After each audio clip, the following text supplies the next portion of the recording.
Udah ketemu. Wa iz ta'adzana rabbukum la in syakartum la azidannakum wa la in kafartum inna 'adzabi lasyadid.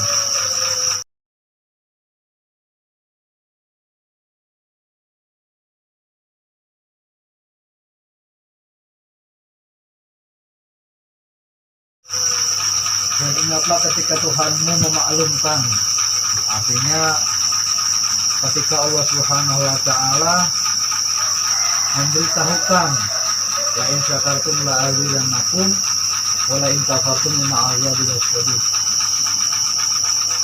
La in syakartum la azidannakum, barang siapa yang bersyukur atas nikmatku pasti akan aku tambah.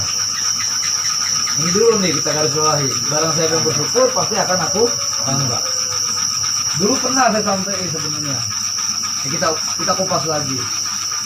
Nah, yang mau kita garis bawahi di sini makna bersyukur. Jadi bersyukur itu bukan pas lagi dapat panen gede, terus syukuran, selamatan, makan-makan. Tapi bukan nggak boleh, boleh gitu. Yang dimaksud ayat ini adalah barang siapa yang bersyukur atas nikmatku, itu maknanya lah nikmat seluruhnya, baik nikmat yang ada di luar badan kita maupun nikmat yang ada di dalam badan kita. Karena saya tanya, kita sampai saat ini bisa ngelihat nikmat nggak? Nah, sampai saat ini bisa ngedengar nikmat. Sampai saat ini masih bisa ngomong nikmat. Ya kan? Sampai saat ini masih bisa melangkah kemari nikmat. Nah, itu dulu maksudnya. Artinya sadarin, akuinlah ini semua nikmat Allah gitu. Jadi kuncinya, kalau ini nggak disyukurin, nggak bakal ditambah. Paham nggak kira-kira? Maksudnya disyukurin, gimana cara mensyukurinya? Cara mensyukurinya jangan pernah sekali-kali mengakui memiliki atas diri kita sendiri. Contoh, gue bisa nyampe jalan kemari, ya orang gue bisa jalan, itu ikar namanya. Gue bisa ngelihat karena gue bisa punya mata, itu ingkar. Ngerti nggak maksudnya kira-kira? Nah, kalau kita kembalikan ke masalah kok saya ternak jangkrik jong mulu, yang saya khawatir merasa bisa sendiri, ini pasti hasilnya begini. Itu berarti sama juga kategorinya mengingkari di situ ada kekuatan Allah. Karena rumus ini, barang siapa yang benar-benar bersyukur, syukurnya benar-benar gitu, bersyukurnya paham, pasti ditambah soalnya. Paham nggak kira-kira? Berarti kalau malah dikurangin, berarti masih salah bersyukurnya. Ngerti nggak kira-kira saya? Paham nggak kira-kira? Ini nggak bisa dibohongin ini ayat. Ini udah, kalau kayak undang-undang, ini udah undang-undang Allah. Ini hak paten Allah. Pokoknya barang saya bersyukur, gue tambahin. Nah, syukurnya yang benar. Jadi bukannya alhamdulillah Pak Guru, usaha saya itu mah emang benar sih, bukan salah. Tapi yang saya maksud tadi tuh, bahwa kemampuan kita untuk mengolah ternak jangkrik atau sejenis usaha yang lain, itu pertolongan Allah. Itu harus disadari gitu. Karena kalau emang bersyukurnya benar, pasti ditambah gitu. Paham gak kira-kira? Nah, ujung ayatnya wala in kafartum inna azabi lasyadid.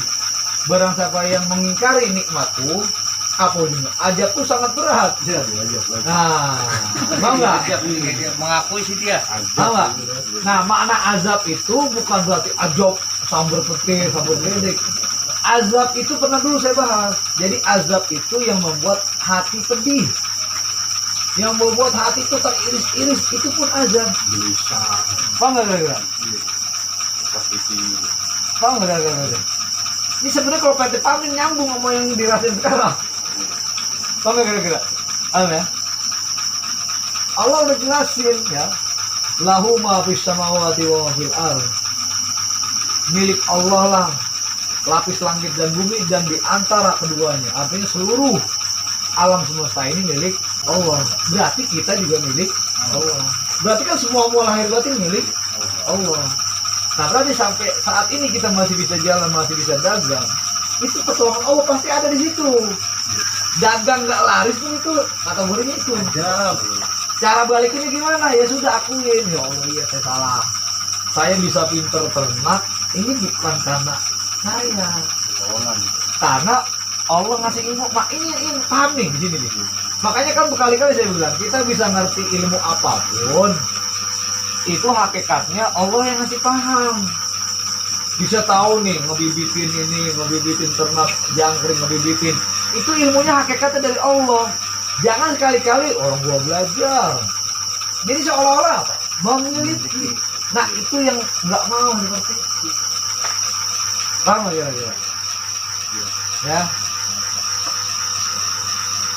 Makanya ditarik dikit-dikit. Makanya jangan salah paham ya. Nikmat itu bisa dicabut sama Allah. Mana faktanya? Faktanya banyak. Kita ngerasain ya. Tahu-tahu lidah kita pahit, gak doyan makan. Itu berarti yang di sini lagi dicabut nikmatnya. Dicabut sedikit-sedikit. Itu lantaran karena kagak bersyukur itu. Paham ya? Jadi bersyukur itu bukan bagi-bagi duit, bukan. Tapi itu nggak salah, nih, jangan salah paham. Makanya tadi saya bilang, bersyukur yang di luar badan iya, bersyukur yang di dalam badan iya. Tapi yang harus dilakukan, bersyukur di dalam badan dulu, baru laksanakan di luar. Makanya ini udah perintah berikut syarat.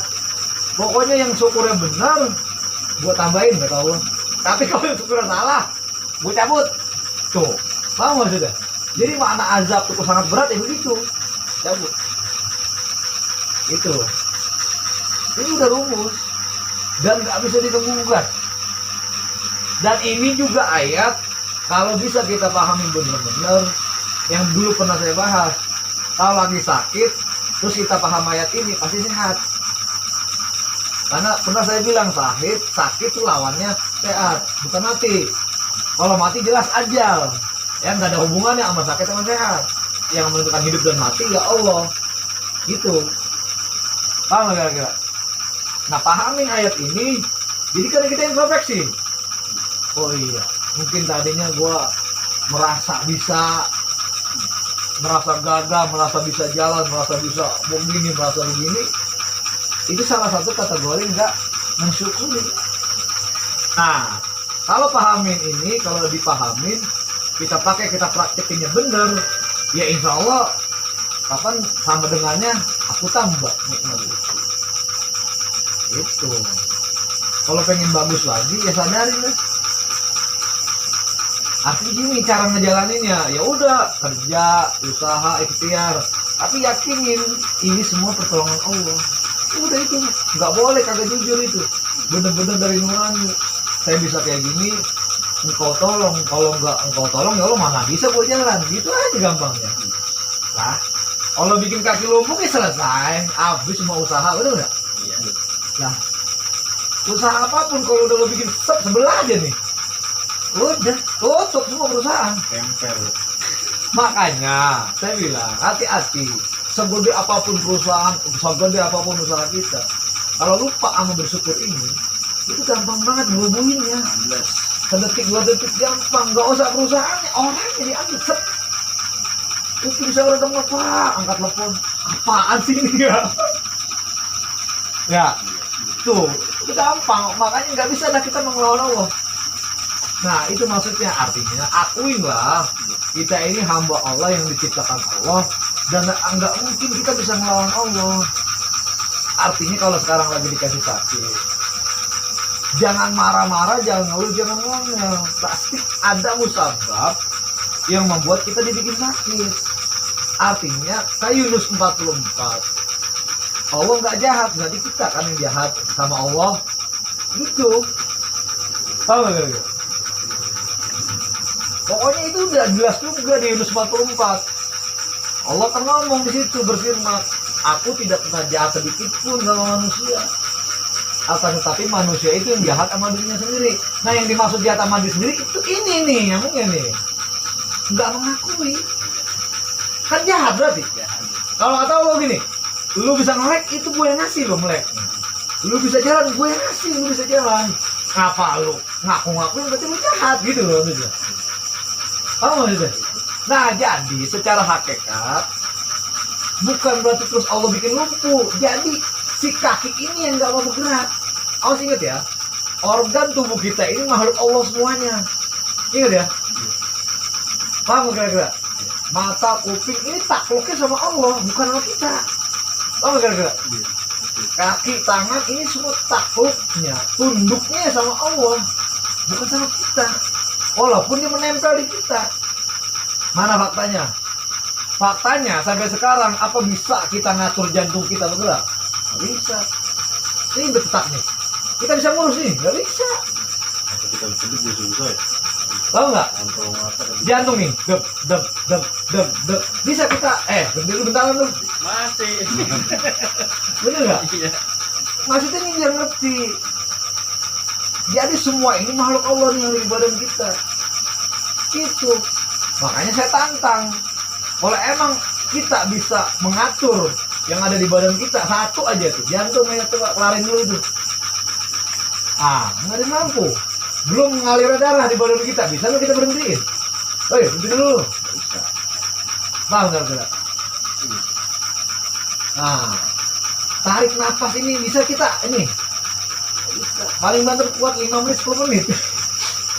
Kita atur ya, nahan. Kosong pakai jongkeng semuanya tuh. Nah, mana kira-kira? Ini begini sebenarnya cara mainnya. Makanya sekali lagi, yang dagang, yang usaha, yang apa, sadarin ini semua pertolongan Allah. Gitu. Artinya gini, kok usaha gue lagi seret banget, jangan lu nyalain Allahnya. Itu lihat ayatnya. Tau gak kira-kira? Usaha seret nih, ya udah tuh, mungkin kurang bersyukur. Ingat ya, kategorinya bersyukur bukan sedekah, bukan infak, bukan zakat. Itu di luar itu. Tapi bukan nggak boleh sedekah, bukan nggak boleh zakat, bukan. Tapi selesaikan dulu urusanmu. Ya, ini makanya Allah berkali-kali di dalam Quran ngomong manusia itu sombong. Ini sombongnya. Wah, jago komputer, otak gua encer. Pokoknya gua ada yang bisa yang paling jago komputer di sini. Besok tahu-tahu lagi jalan biar kejedot. Iya kan? Diuji mau lu jeder aja, lupa ingatan. Udah apa-apanya. Cuma sekian detik, bures. Itu yang dimaksud, jangan main-main maksud saya. Lagi benar, makanya kan saya bilang tadi, hati-hati. Kami hati-hati. Itu yang dimaksud bersyukur, pokoknya kembali lagi adalah benar-benar menyadari bahwa semua ini karunia Allah Subhanahu wa taala. Akuin itu. Jangan malah merasa bisa.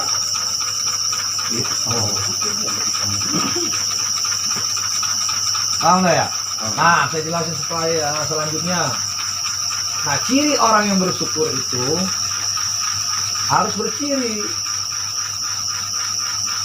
Cirinya apa? Udah pasti orang yang mau bersyukur, yang paham karunia ini semua dari Allah, udah pasti dia mau sujud. Udah pasti dia mau menjatuhkan jidatnya di bumi. Kenapa? Karena dia mengakui benar-benar kelemahannya, ngerti nggak? Jadi kalau bukan kekuatan Allah tuh gak bisa jalan, makanya dia sujud. Cirinya. Paham nggak kira-kira? Nah, makanya kembali masuk ke ranah sholat nih. Jadi makna sholat apa? Ya kurang lebih makna sholat itu adalah menyadari atau mensyukuri nikmat Allah Subhanahu wa taala. Pernah kan saya bilang, kita rajin sedekah uang banyak, itu nggak ada sujudnya. Artinya ibadah apapun yang Allah perintahkan, nggak ada yang sampai sujud ke tanah pala, cuman adanya di sholat doang, ya kan? Puasa nggak ada sujud, zakat, infak, sedekah nggak ada sujud, gitu ya. Hanya satu-satunya ibadah yang benar-benar jidat kita nyusuk ke tanah ya sholat. Di dalam sholat gitu maksudnya.